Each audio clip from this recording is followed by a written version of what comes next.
From the campus lights to the game day fight, Texas dust on the boots, packed out stands in the sun. Every school has a story, every season has one. Turn it up, lean it close, hear that crowd start to roll. The Corey Home Sports Show, the Corey Home Sports Show. Big stories and real conversations, bring the truth, let it roll. The Corey Home Sports Show, the Corey Home Sports Show. For the schools beyond the spotlight, where the heart of the game still shows. This is the Corey Hogue Sports Show for August 3rd. It's a Monday, episode number 11. Don't have the energy for a Monday. I'll tell you that much right now. I want to say thank you to everyone watching, listening, whether you're finding us on Facebook, YouTube, Substack, or whatever podcast platform you find us. Thank you so much. If you haven't been to our Substack, CoreyHogueSports.substack.com, check it out. Got a story up today about junior college, how the JUCO football is where you want to know where the heart of football is. It's there in junior college. A lot of people decry the fact that we've lost a lot of the amateur aspects of college football, especially at the highest levels. And they, to a large extent, they have a valid point. JUCO is where you can find it. So read that story, coming from the Southwest Junior College Football Conference Media Day. I think you will enjoy that one. And don't forget, Thursday night, 6 o'clock, March to the Pod will be airing, myself and Ben Sorrells. It's a podcast focused solely on Sam Houston. And marchtothepod.substack.com has some great information, Sam Houston stuff. If you're interested in following the Bearcats, you definitely want to keep up with that. For Earn today, and the Earn philosophy is effort, attitude, response, no excuses, never quit. I hadn't focused a whole lot on the attitude portion, but the attitude part of this is they're all like equally important. This is a very, very important part, and it's the right attitude, not a positive attitude, because you can fake positivity produces negativity, right? Just like, for those of you, the prosperity gospel, that stuff is bupkis, right? Well, so it's fake positivity. That's what you get out of it. And so you don't want to do that. But what you do, what goes into the right attitude? And for example, listen, I've made no bones about it. I have PTSD. I have nights where I don't sleep well. I have strings of nights together. And when they really string together, I tend to have a problem in what I call the hated eighties, right? Frustrated, aggravated, agitated, irritated. I'm all those things simply because my body didn't rest. My brain didn't rest. I didn't get good, productive sleep. So I don't feel like I rested at all.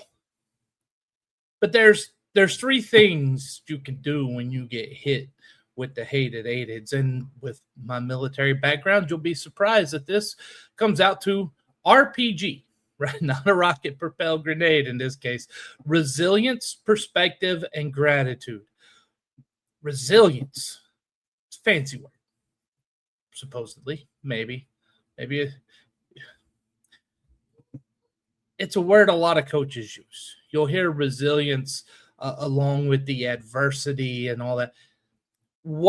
How to be resilient is what a lot of people don't understand. And to me, to be resilient means you have to refocus on that next moment. Whether you won this or lost this, whether you missed the block on the defensive end as a left tackle, or you miss the deadline, all you can do, you don't control that part anymore. You refocus on the next moment.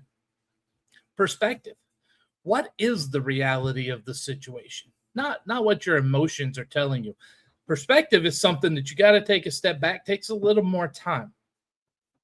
Think from a sports perspective, a football perspective, more pointedly, in between drives. That's a chance for the offensive defensive coordinator to step back and take some perspective. Can my left tackle, is that defensive end so good that my left tackle needs help? Let's put a tight end over there and start chipping them. That's perspective. The truth of the matter is that's what you've got to find. Not, hey, my emotions say I got to yell at you because you're just not blocking. Maybe sometimes the other team pretty darn good. And then gratitude. Don't think about what you've lost, that last drive, that last series, the family member, whatever it may be. Think of what you have. And listen, I'm not saying that you turn every negative. Again, that's not a negative into a positive. It's more of a gratitude of the time we've had. Here's what we've had. Now, from a sports perspective, it's a little bit different because that gratitude is, hey, I maybe lost this game, but I get to go play football again next week. I have another chance. I have another day. I have another shot. Those three things are very important. Want to turn now to some sad news. And this came out of, just saw this today, just an hour before the show. Former defensive back who played at McNeese State, Levi Wyatt, died at the age of 23 Friday night. He was in a horrific car crash, according to WAPT. He was driving a Chevrolet Camaro that hit a utility pole, according to the report, and was pronounced dead at the scene. Wyatt started his football career at Mississippi Gulf Coast Community College before transferring to McNeese State, where he played for 2 years and was a second-team All-Southland Conference selection in 24. He finished his career at Jackson State in 2025, appeared in all 12 games for the Tigers, had 12 tackles, 4 pass breakups. Police are still investigating the cause of the crash, but our thoughts and prayers and our hearts go out to everyone at the McNeese community, Jackson State community, Southland Conference, Levi Wyatt's family, friends, all who knew him. He was from Mississippi. That is where the crash took place as well. So we want to extend our heartfelt condolences to everyone involved in that or knew him or a part of that. So what's happening in college sports? How about a Friday news dump from the NCAA? Friday news dump in the form of an injunction from a court in North Carolina that was pretty broad and vague, and the NCAA rightfully asked for a little more clarity, which was provided, thankfully, yesterday. Really through the college world, especially these fall sports teams, soccer, football, volleyball, you're trying to get ready for a season, and now all of a sudden, this judge comes in and says those who are part of the class of 2022, they can have a fifth year. They can have another year. What does all this mean? The NCAA asked for some clarity. Thankfully, yesterday, the judge provided some. So let's break this down. The NCAA is trying to institute a continuous 5-year window. We've talked about this before. 5 years to play 5. I'm in favor of it. Most people are. The clock begins when the athlete first enrolls full-time in college around the academic year after the athlete turns 19, whichever happens first. So red shirts, transfers, time away from the team don't stop the clock anymore. The problem was the class of 22. Those athletes entered college under the old system, usually allowed to play 4 seasons. Many played 4 consecutive years and exhausted their eligibility at the end of last year. But athletes immediately behind them could benefit from the new 5-year model. A federal judge essentially said you cannot give the classes before and after 22 an opportunity for a 5th season while shutting the class of 22 out. She should not. the judge temporarily granted another season to athletes who graduated from high school in 22, began college competition in 22-23, competed in Division I, and used all 4 seasons by the end of 25-26 academic year, athletic year. A preliminary injunction, it's not a final decision. The NCAA is appealing, still appealing even after the clarification, and so it could be changed, it could be reversed, it could be delayed, the court system. Now, what did the judge clarify on Sunday? The judge clarified that it does not eliminate transfer portal rules. So if they were not already in the portal, they cannot transfer to another team. It does not have anything to do with the Division I roster limits. So D1 rosters are still limited by the same numbers they were before. It does not affect the house settlement revenue sharing limits. NCAA rules preventing athletes who sign professional contracts cannot return. It does not change any part of that, and other academic and eligibility requirements. To put it simple, the player may now be eligible, but that does not guarantee him a roster spot, a scholarship, a transfer opportunity, or even a payment. The coach still has to want the player. The school still has to have room, and that's a problem right now. And the athlete must still follow transfer and academic rules. So you're going to hear about this all from the big perspective of FBS. But what about FCS? Older players could return.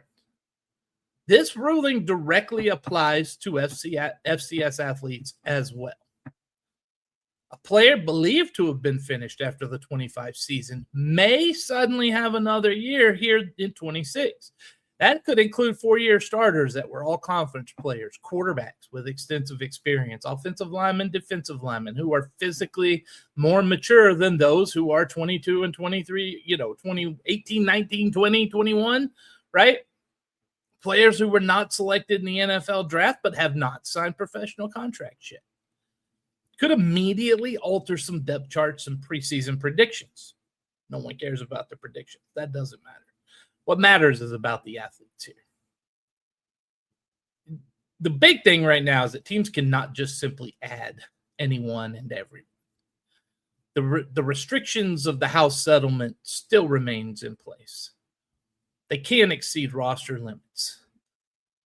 But there is still an issue here with FCS schools, and now you may have an eligible veteran and nowhere to put them. So now you have a choice. You keep a 5th-year senior who can help you immediately, which means if you don't have the roster room, you have to create it. So now you're cutting someone.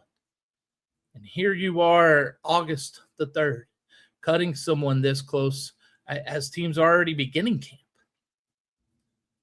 You could protect a young player the staff recruited for the future, or you could decline to bring the veteran back. The schools with the best chance to use this rule, though, are schools that obviously they have roster space. If they have scholarship money or NIL money, that's going to be help too. If they're a veteran away from becoming a championship contender and that veteran was in the portal, that could help as well. Or if they were part of the team last year, haven't signed a professional contract. You already know the player, and so you're bringing him back without a long evaluation period. The uncomfortable thing, though, with me lies with the FCS players that lose opportunities. Every 5th-year player that is allowed to return takes practice repetitions, takes a place on the depth chart, potential playing time, scholarship or roster spot. The class of 26 coming in, they entered expecting the older class to leave. Some freshmen and sophomores, they believe their opportunity had arrived, and now that could be pushed back another year. That can create tension. There could be a brief scramble, too, in the transfer portal. If they have no room, they could look elsewhere. Didn't wipe out transfer restrictions, and schools still face penalties for adding athletes outside the proper process. This means this is not complete free agency. It's It's more like the NCAA being forced to reopen a door after most coaches believed the roster building period was finished. The bottom line for the FCS is they could feel the greatest effect of the three levels. Could improve some quality of play, create unexpected quarterback competitions, maybe even starting position battles, reduce opportunities for younger players. Now, as far as Division II and Division III goes, it's no direct rule change. Could have an effect on some rosters, though. Let's say there's some Division I guys in the portal that don't have a place, the roster limits, all that in effect, and still want to use that extra year.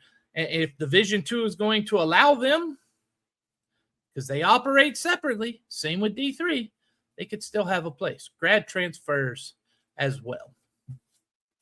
D2 programs could lose potential transfers.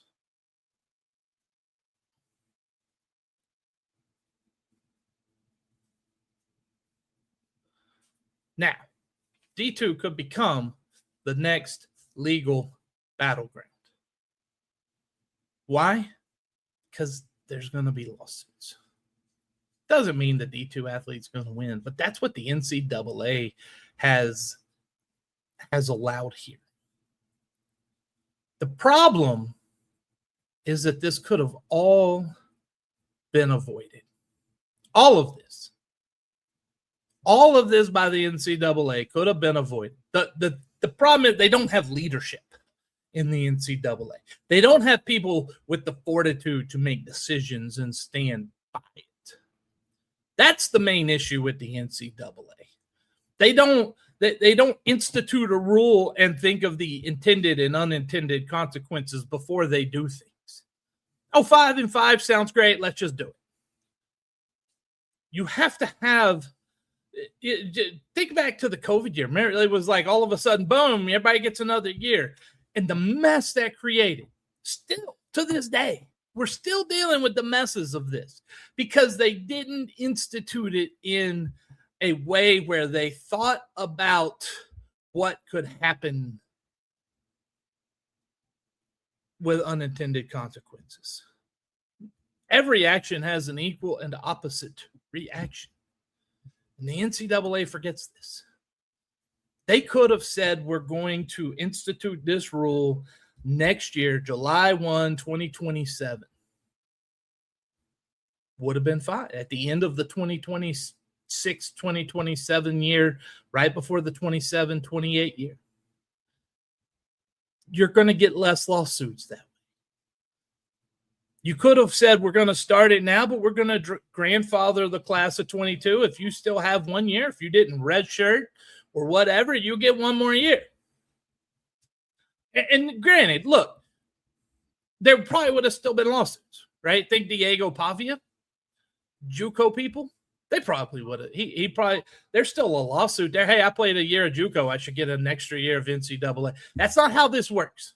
And that's not how that should work. You get 5 years to play 5 years of college. Now, of course, the NCAA goes out and starts decrying, we need legislation, we need Congress. No, you don't. You need leadership from the top down. You need presidents of universities to demand accountability for your leaders. You need to think things through from the intentional and the unintentional consequences that are going to happen from your. You've got to brainstorm these things. Doesn't make it a bad idea. Just roll it out in a way that makes sense. The NCAA doesn't need legislation from Congress to mandate how this is going to go. The NCAA needs the leaders with the fortitude to say, this is what we're doing. For years, they're in control. They're in control. And if you do this in a legitimate, thought-out process, the court cases aren't going to have as much of a chance. You have more of an argument when you go there to say, hey, look, Pavia, I get it. You played a year of JUCO, 2 years of JUCO. You want 2 extra years up here. That's not how this 5-for-5 plan works for us now. But they did. So here we are. We're stuck in this perpetual reaction and overreaction to lawsuits. and to judges. We shouldn't be. We should not be. Not at all. So how are we going to fix this? I don't know. And I do not think legislation is the way to go.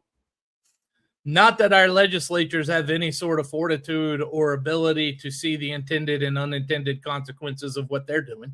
They don't either. The answer would be for the NCAA to actually go, you know what? Let's clarify. Let's do this. Let's take a step back. We've been wrong. They can't do that. Just like the House settlement, they can't do that. They're wanting to throw the blame off, right? The part of the earned philosophy, the no excuses, the NCAA wants those built-in excuses. We can't win because we've had too many injuries. Those are built-in excuses. And granted, hey, some of that may be legitimate in some way, but you're still making an excuse. Stop it. That's how you're going to fix it. Going to have a little more on this, some written things coming out in the morning. Pay attention. If you're an all-star on the Substack, you will get that here in the next hour or so. For the rest of you, if you're a paid subscriber, you can read it in the morning. If you're a free subscriber and you don't want to pay and don't want to use your free access into a paid article, a couple days later, Thursday, it will be unlocked for you to read. HorryHoagSports.substack.com. That's where you're going to find it. And that'll do it for today's show. I want to say thank you so much to everyone watching, listening, wherever you get your podcast or whatever platform you're on, whether you're watching on Facebook, YouTube, or Substack. Why do I have a hard time with that one? I just do. Thank you so much. Be back Wednesday, 1 o'clock. Until then, stay blessed. Clear, sharp and bold, covering every team, every season, every story worth being told. The Corey Home Sports Show, the Corey Home Sports Show. Big stories and real conversations, bring the truth, let it